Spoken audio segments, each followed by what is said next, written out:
one of the things that I think is imperative to moving forward during this time is granting grace.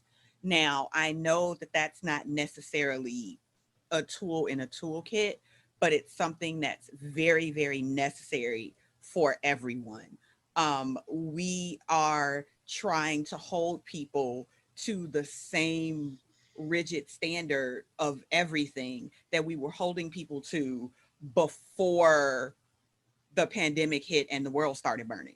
So we're dealing with two different issues simultaneously while we're still trying to hold people, families, lives, and schools together. As a child growing up, I often looked at adults, especially when it's times of a crisis, and how they handled it.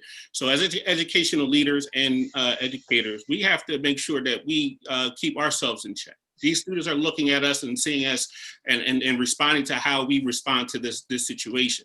But if we go into it being unorganized and all over the place and emotional, that's just going to add to, to the issue. So as educators and as leaders, we have to set the example. We have to let them know that also this is only a moment in time.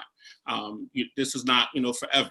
We're going, whatever your situation is, there's going to be light at the end of the tunnel. I think far too often we get so focused on the fact that the kid is not jumping through our hoops, that they're not here when we need them here. And we focus on that behavior and we try to correct that behavior as opposed to trying to figure out why. When we started today on time, there were 14 participants here. Right now we've got 24.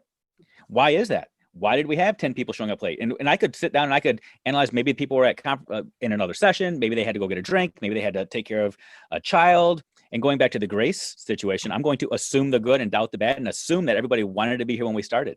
I'm going to assume that they're getting value whenever they joined. And the same thing has to be true for the students that we teach. We have to assume that our kids want to be with us. We have to assume that they're trying the absolute best they can. But if for some reason they can't be there, don't focus on the fact that they're not there. Figure out why they're not there. Assume that our children do not want to participate. So with that assumption, then I want to share a formula that we like to teach, which is the formula being relevance plus relationships equals results, right? Now, in education today, we talk a lot about the relationships. They don't care how much you know until they know how much you care and such. We like to explain it this way. Relevance is why people stay engaged. Relationships is why they behave.